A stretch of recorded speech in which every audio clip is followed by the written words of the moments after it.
Baik, bismillahirrahmanirrahim. Assalamualaikum warahmatullahi wabarakatuh. Perkenalkan, nama saya Arsil, NIM 2119028. Saya dari jurusan Pendidikan Agama Islam, kelas 3B, Fakultas Tarbiyah dan Ilmu Keguruan Institut Agama Islam Negeri. Tujuan saya membuat video ini ialah untuk memenuhi ujian akhir semester mata pelajaran Manajemen Pendidikan, dosen pengampu Dr. Sito Rahmana MA. Baik, langsung saja saya akan menjawab soal yang pertama. Soal yang pertama, pendidikan di Indonesia lebih mengedepankan teoritis daripada aplikatif. Jadi, bagaimanakah sistem manajemen pendidikan yang seharusnya diberikan kepada peserta didik supaya peserta didik itu tidak hanya bisa memahami materi pembelajaran itu secara komprehensif, tetapi juga bisa untuk mengaplikasikannya dalam kehidupan sehari-hari. Jadi memang benar di Indonesia ini sistem pendidikannya lebih menitik beratkan kepada teoritis dan aplikatif. Jadi supaya sistem pendidikan itu bisa berjalan dengan baik, maka proses belajar mengajar itu kita laksanakan secara seimbang antara pendidikan secara teoritis dan aplikatif. Dan kita sebagai pendidik dan peserta didik, kita hanya bisa menyesuaikan diri dengan peraturan yang telah ditetapkan oleh pemerintah. Jadi, menurut saya yang bisa mengubah pola pendidikan ini hanyalah Menteri Pendidikan. Jadi, menurut saya ubah pola pikir Menteri Pendidikan dan ubah kebijakan pendidikan. Jangan kita campurkan motif optik dan sosial ekonomi budaya. Pendidikan kita mencetak letterlet yang tidak ada mental dalam bersosial dan lemah dalam bersaing, baik bersaing di lokal maupun nasional. Kenapa demikian? Ini disebabkan karena kurangnya ilmu aplikatif tadi. Coba kita lihat di Finlandia itu mereka hanya belajar dalam sehari itu 3 jam dan mereka mampu menciptakan anak didik bahagia, sukses, mendunia kualitasnya. Sedangkan di Indonesia kita belajar seharian penuh. Setelah pulang dari sekolah kita pun ditambah lagi dengan tugas, PR dan lain sebagainya.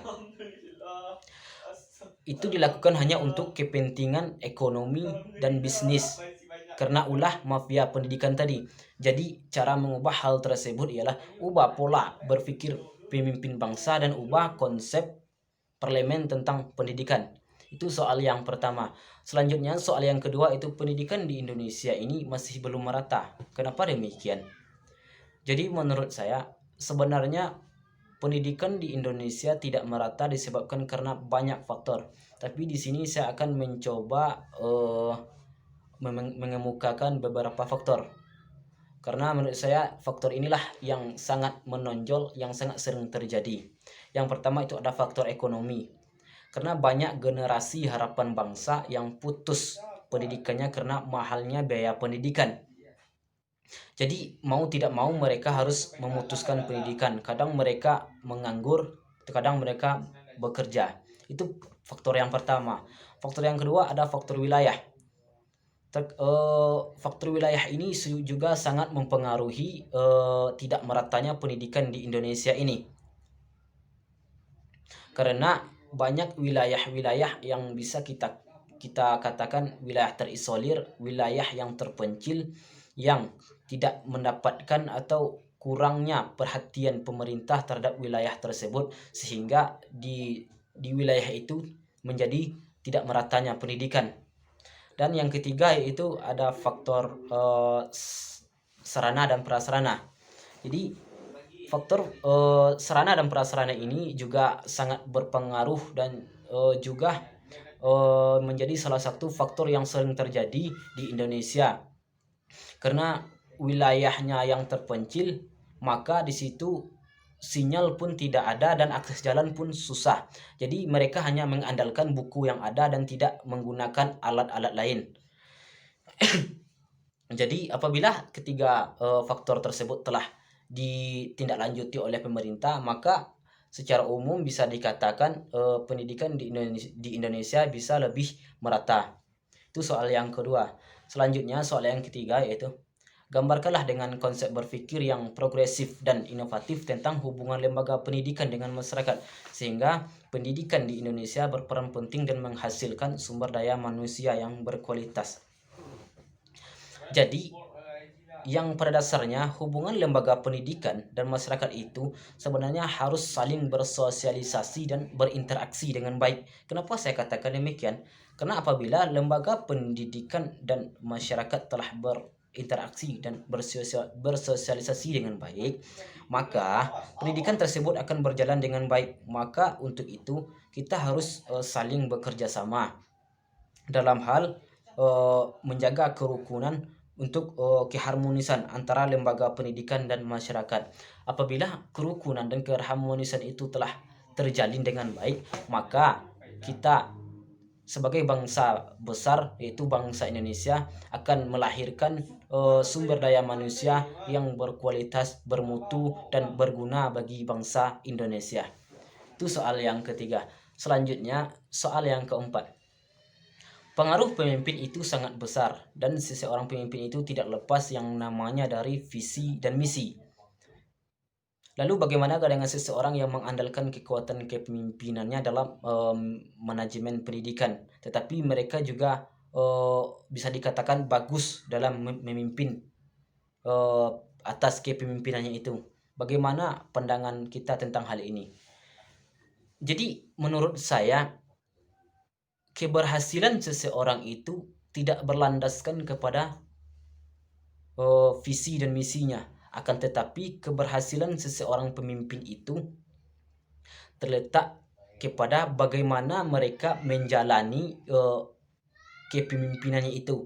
Apabila dia telah amanah, dia telah bisa mengubah kepemimpinannya, mengubah keadaan yang ke arah yang lebih baik, dan yang paling penting yaitu dengan kepemimpinannya itu dia bisa membawa orang banyak ke jalan yang diridhoi Allah. Dia bisa dengan kepemimpinannya itu dia bisa membawa orang banyak kepada kebaikan-kebaikan.